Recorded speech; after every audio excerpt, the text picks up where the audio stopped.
humorous kinds of things. Well, we'd get out and go up Burr Branch. Uncle Bennet Hall was. Yeah, You know, Uncle Bennet Hall was always grouchy. Get me that door closed. This polecat's coming in. Because I don't know, maybe his first wife, he lost his first wife and family, they got drowned, and he was always grouchy, and we'd get out and go up Burr Branch to bean strings. Now we had good times going to corn shucking some bean strings. And we'd get over again Uncle Bennett's and we'd holler, hello, hello. And he'd come out and we'd tell him to go to pee and go back to bed. Dad don't got up us did that. Didn't they come up by the watermill and eat? And then when we'd come from school, we would come up Burr Branch, and Uncle Si Cornett had a watermill. I could show you the watermill falls in the cliff yet. It was a watermill just like the one we was at Cloverleaf Creek. And Uncle Si'd be a grinding corn, and he had a big old skillet. And I don't guess you ever ate any parched corn. I love it better than anything in the world. Cecil found some can and brought me from Louisville last time I read it. And he'd brown that corn till it'd be just crisp and brown as it could be, and he'd always have a big skillet of that brown, you know, where he was working and grinding corn, and we'd stop and help Uncle Si eat that parched corn, and then we'd come across the hill, and we called it the Mill Gap Road, and come in out there in the meadows. I was asking Lettie if she would let go across that. And then we would have bean strings. We'd have 10 bushel of beans maybe. And we'd ask everybody in the neighborhood in to work beans. Of course, now we never had over 3 or 4 bushel when we had it because we wanted to get through and start playing. And we'd catch whoever at Siles one time. We'd catch him looking off, and we'd throw him out the window. We'd get through and we'd play blind man buff, and we'd run sets. Play bass. And play bass, and we had a. Who played music for you? Well, at the last we had a record player play music, but most every time it was Uncle Jim or somebody you know played music. And lots of times that we didn't have any music. We had a party out here in the barn loft on that. We had it all cleaned out, and there's 15 or 20 out there, and we was out there running sets and all this, and we heard somebody hollering and hollering. And see the mules, we had 2 mules, and the mules was down the stable. And it's Lloyd Lewis, and he's drinking, and he got in the stable the old Mag, our mule. And we had to go down there and get him out. I guess the mule was about to get him, huh? And then Where did he get in the stable with the mule? he just opened the stable door and went in the way. I guess he thought he was coming from the barn loft. He thought he was coming in the barn loft. And then we was playing blindfold out here on the porch one time, and the balusters was up high. The porch was wider than it is now. Whose mule was old Mag? It was Dad's mule. And He must have been awful old with me. we was playing blindfold out there, and when you called anybody, you had to recognize them, you know. You had to identify Who it was. Well, Rob Lewis, he was sort of slow and awkward anyhow. And we put a big pillow up in under his shirt, you know, and packed him. And Kurt Morris was after him, and he called him and was trying to find out who he was.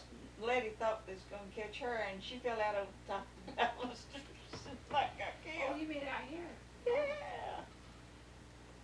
I So thought who we was still in the barn loft. Silas Creech? Or is that what you just said a minute ago? Did you say talking about Uncle Si? Uncle Si Cornett. Oh, Si Cornett, not Creech. Who is and that? Si's Now, Uncle Si Cornett lived over here at the mouth of Burr Branch at the Gilly Post Office. And that was Goldie's grandfather, her great-grandfather. But he wasn't. Now, Uncle Si Cornett's daughter married Bill Holbrooks. And she died, and Uncle Si raised Goldie's mother, Nance and S and Marie Ann.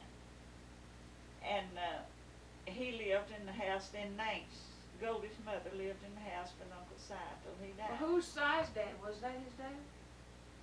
Si who? Si Smith. No, that was No. Ed somebody. Well, He was a Corny. He was P. Cornett's Pete son. Cornett. Oh, was And P was Uncle Si's Cornet's son. that was Si's grandpa? So That this was wasn't related to, was Zina Cornet? Was she a Cornet too? She married. She Cornet. married a Cornet? She Not married. any Cornet. That wasn't related to Silas Cornet. No. Mm-mm. And Uncle Si raised. He's raised. Now I don't know what P's name was. I seen P somebody's name yesterday when we was going somewhere. PEA Cornet. And he raised Manon Cornet, Lige Cornet, Jasper Cornet, and P Cornet.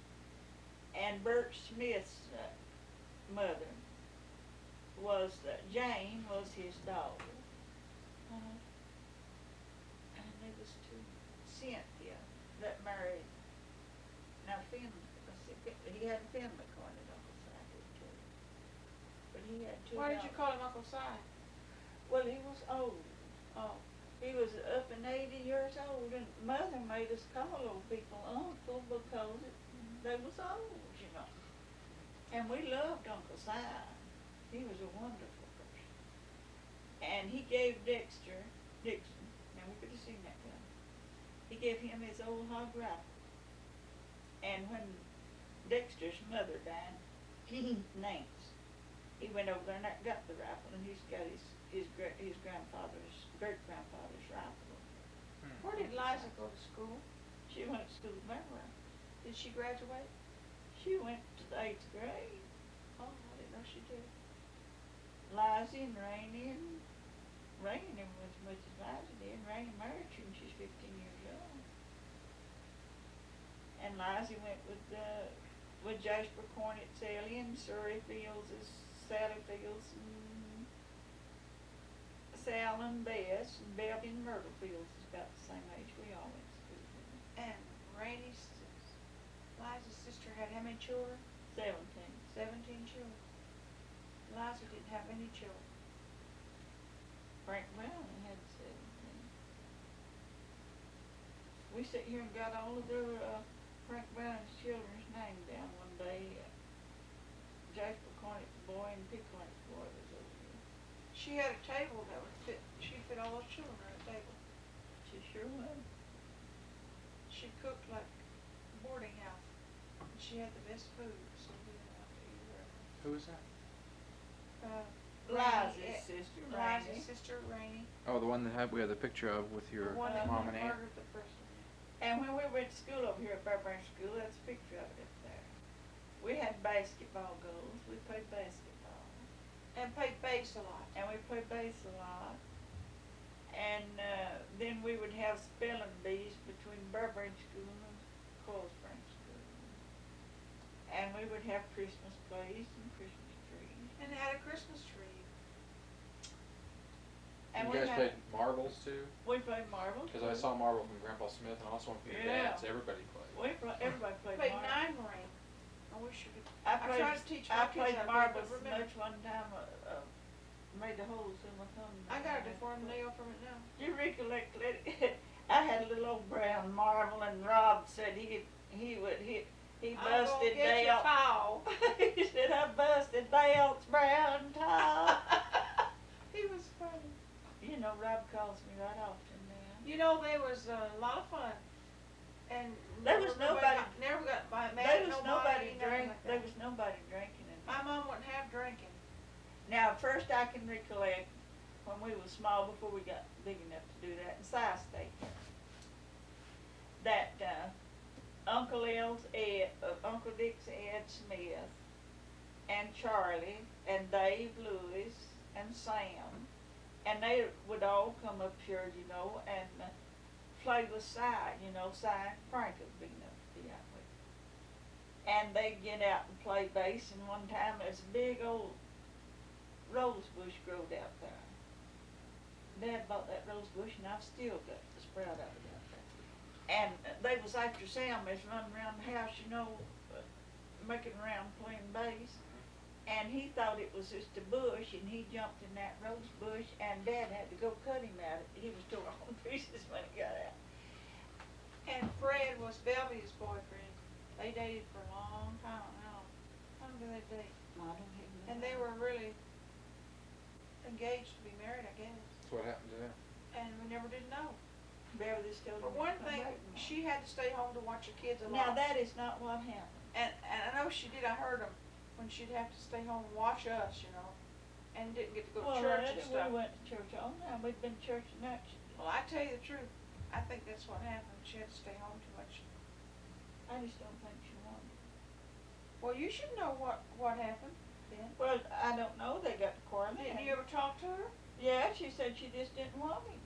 And then, that's the only boyfriend I remember her having. And Delt had a lot of them. She had Astor and Rob and, let's see who else. And, somebody I didn't even know and. And she was always fun now, all these, and you're talking about Well, we little gave him a bad A time. nosy me and little Wendell. sister. little nosy Me and little Wendell sister. gave him a bad time. You sure did. We sure did. We get in between them when they sit down, you know.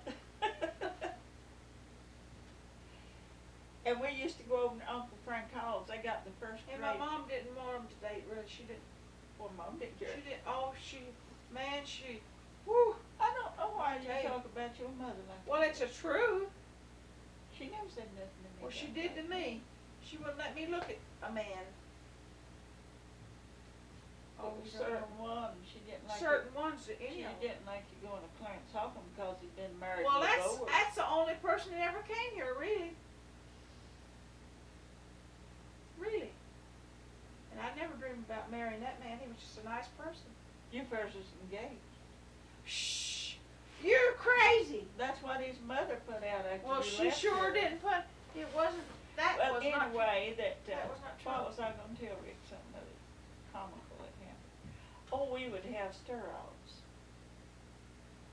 and they'd come from Gordon, all the way from down at Gordon up here at stir-offs. They'd be 40 or 50, and there was a big bottom up there where the railroad come in. That's where we made molasses, and we would play all kinds of games, you know, and run sets and things. And one night you could stick a cane stalk in under that furnace where it was hot and let that cane stalk get hot. And we would crack it over a rock and it'd go like a shotgun. Well, Carlos was doing something to me and I didn't think it'd been in under there but a minute. And buddy, I hit him around the back with that and he burst it and it made blister all the way around his back. Who did? I hit Carlos. And That was her cousin. our cousin, Lord, he was, now Carlos stayed here an awful lot. I loved him. That was Uncle Dee's son. Uncle D. Uncle who?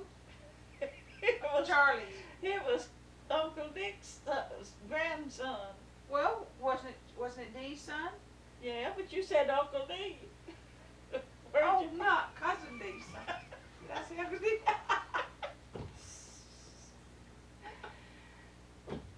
And we really had good times. Now, we didn't have, there was no drinking whatsoever. Daddy would not allow it. Ike Fox come Well, up everybody here. liked to come here though. Ike They Fox really did. come up here 'Cause drinking Mom- one night, and Mom Daddy never told really him, he said, "Now, Ike, you're welcome." That As was long as you Sherman didn't have any Fox's boyfriends, brother. that was all right.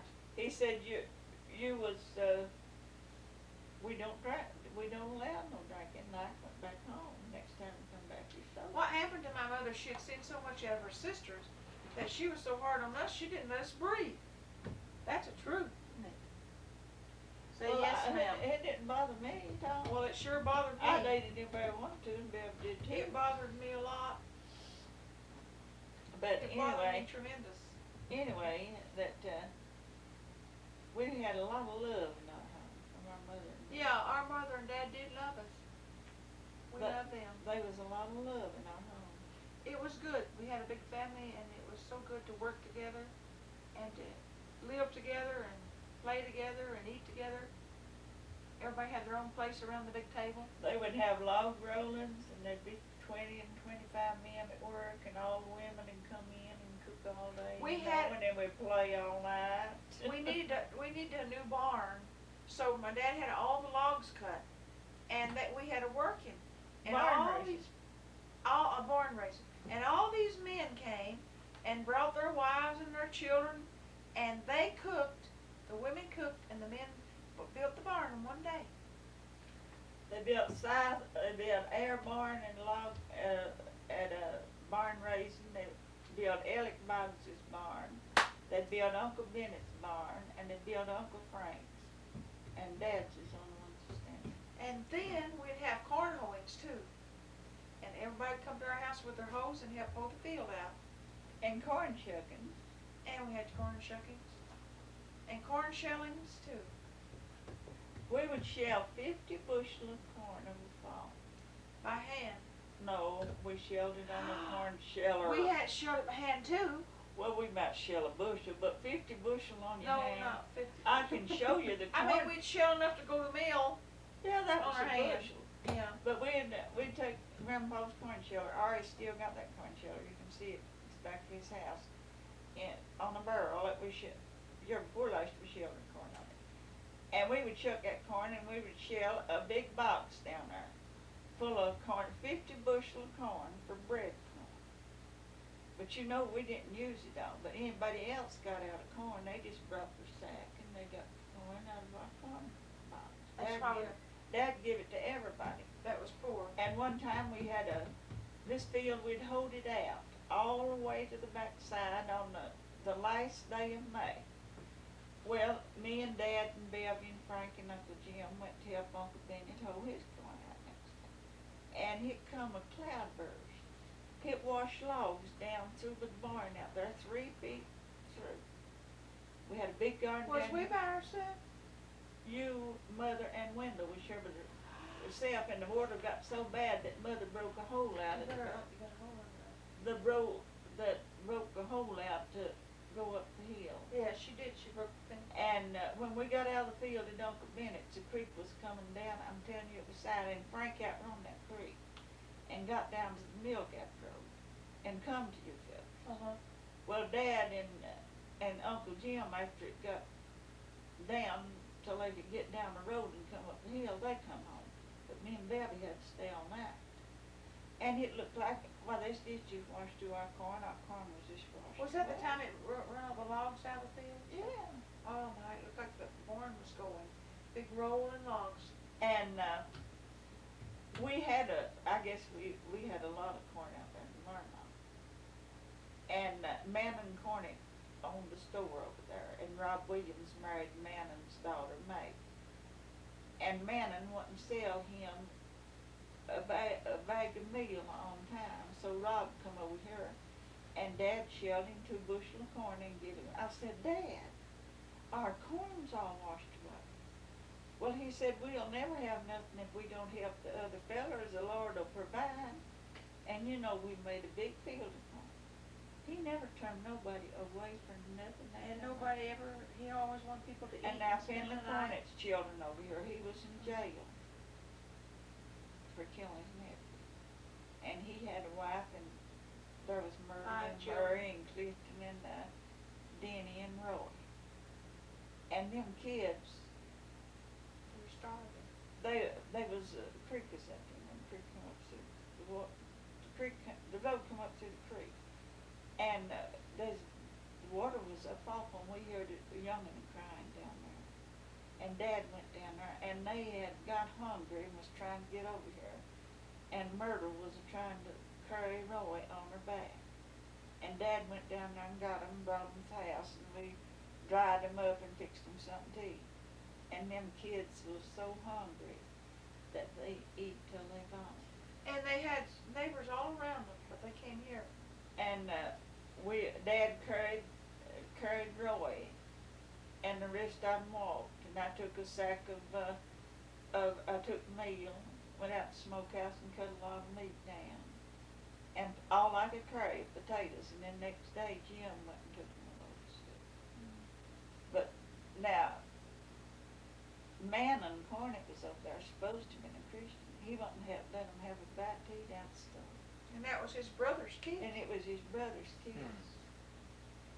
And when Finley got out of penitentiary and come back, he said he had signed Hi-Ho and Surrey to thank for feeding his children. I said, if you hadn't shot your nephew in the back and been in the penitentiary, they wouldn't have been in that shape, and you didn't keep him nothing, and I run him off. And Dad was about to kill him. And Dad's about to kill him. Yeah, he didn't like it. So what did you guys raise? You mentioned you had some stuff in the smokehouse. What kind of meat and all did you guys raise?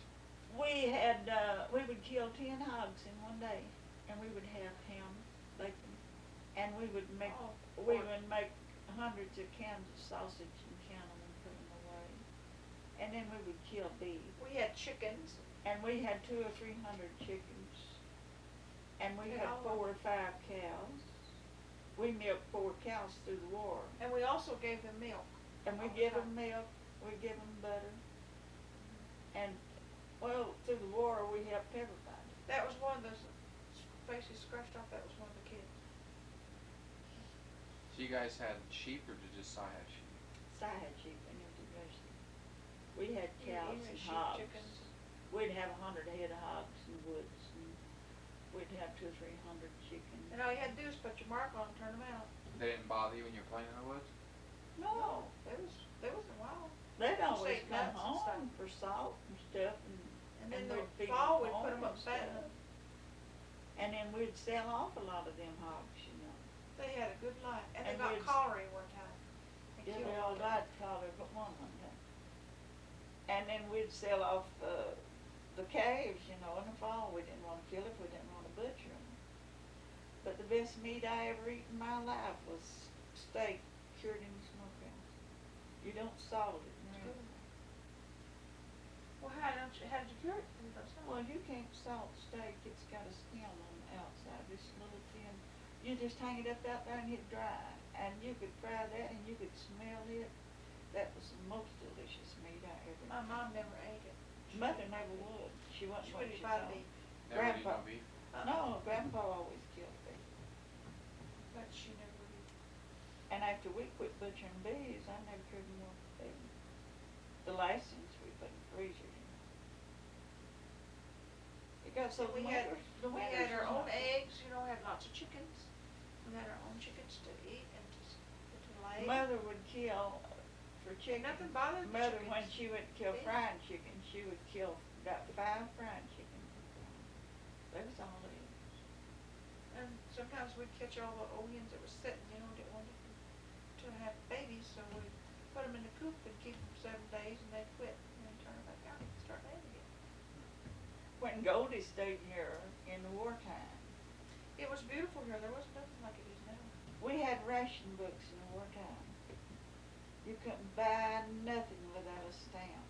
You had to take a whole load of ration books. And I wish we'd have kept a ration book, don't you? Yeah, it'd probably be worth a You lot. had to have a ration stamp to get to. Wait, now what was that for? It was to buy food with. You had to have one to buy shoes with, and you just got one every Oh, yeah, 4 everything months. was ration. You had to have ration stamps to buy coffee with. You had to have ration stamps to buy kerosene with. And any kind of canned food you had to have. And you had to have meat stamps or something terrible.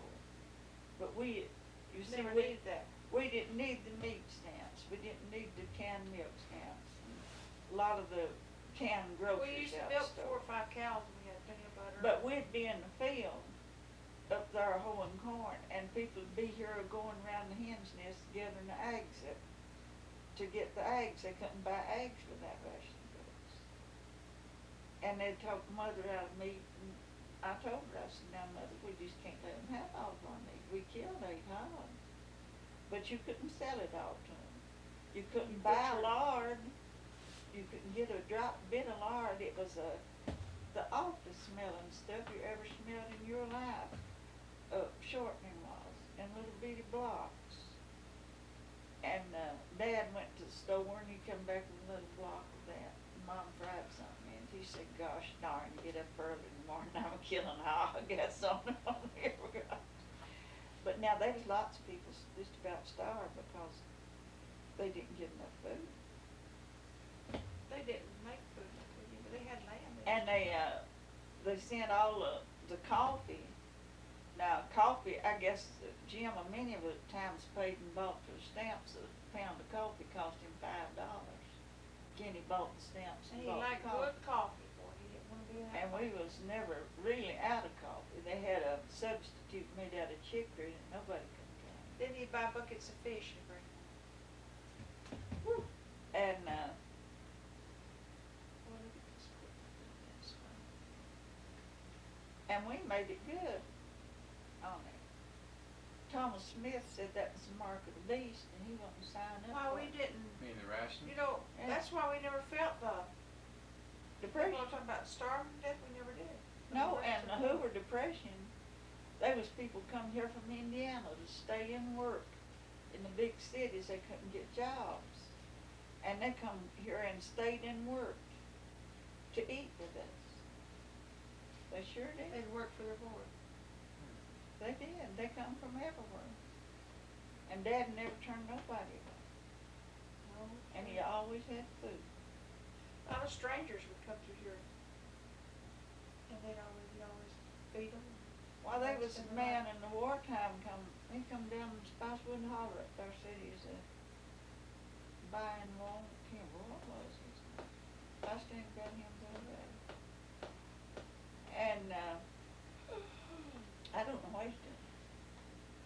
But he just come in out of the woods. And he come in one time and he told Mom he wanted fried chicken. Well, we fried chicken, fixed a big supper. And you know, that man eats so much, he said if Jim hadn't waked him up in the night, he'd have died. Really? And his shirt was just about tore off by the last time he ate it. And Jim offered him a shirt. And he said, I appreciate that very much, Mr. Smith, but I'll tell you.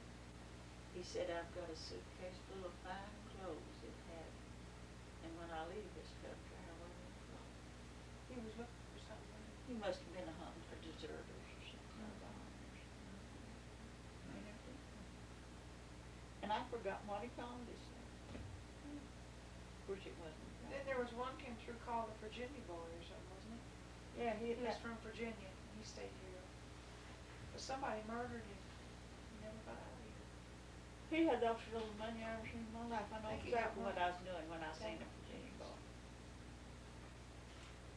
That, Uncle He's Bright, great. I What a was up great at, man, I was up at Uncle Bright's, and I was sitting out there on his McGinnis singing that, because when this old fella come around the corner of the house, and sit down on the steps, and talk to Uncle Bright, and Uncle Bright asked him what his name was, and he said, my name's the Virginia boy. And he was getting real late. And he brought a roll of money out of his pocket, and I said, why did he He show had it? robbed somebody from him. I don't know what from him. Why would he show the money? I don't know. He where must have been showed that crazy. money. And he come down here and done the same thing. He showed it one time to me and they killed him. Yeah, he was killed somewhere. Didn't Dad feed him supper or something here? No, he never did something here. Dad took him down here and showed him where to go down Jake Street, tried to get him to go down line for it. Uh-huh. And they come hunting for him after that, and Dad told him what the last time he ever seen him, he called himself Virginia boy. Uh-huh. And they never could find him no more. You never was him. Couldn't trace him no farther. So who was the person, Sanford or something, that painted the pictures and stuff? Oh, yeah, What about Sanford. him? Now, he was an artist from Maine, and Sanford was his last name. I forgot what his first name was. And he was a bachelor, he raised a son, he raised a boy. Oh, Adopted really? son. I never heard tell of He that. raised a son, a boy, adopted him. Took him in because he didn't have a home. And Uncle Frank Hall built him a log cabin, and he lived in that log cabin through the summertime, and he painted the picture of Grandfather Smith's old house, and he wanted to paint Lettie's picture on the horse, and she wasn't letting. And he painted all our beehives And he stuff. painted all of our beehives and stuff. In our house too, I guess. I imagine he painted the house too. He come here every summer for, I don't know how many years he spent. And then, Uncle Frank built him a cabin and he just about stayed there as he got older. And he didn't wanna wash his dishes, and he got down and licked his plates to show, Uncle Frank's dog how to clean his plates, and that dog licked his plate. And then he just done it in rough sketch here. He And then sketched. when he went home to Maine in the winter, he done it. Now, Ari might give you his, tell you more about that. Why, He he's knows- dead, you know he's dead. He is dead, but he wrote to Ari as long as he lived. Oh, I don't know what you can tell. You know, Ari could tell you something about that. And anybody might find him in the museum in Maine or something. But Ari knows what part of Maine it was, I don't. He first stayed with the Bakers, and he was the nasty Miss Baker went and took him. They live at the community center, He was a crippled man, one leg was shorter than the other. and the community center had a big library. All these old books that we used to read, and it got burned down, I guess. They all burned up. Yep. Yes, he did. If you weren't Enough old sure. books that were, oh, it was precious. Chester Lewis lived in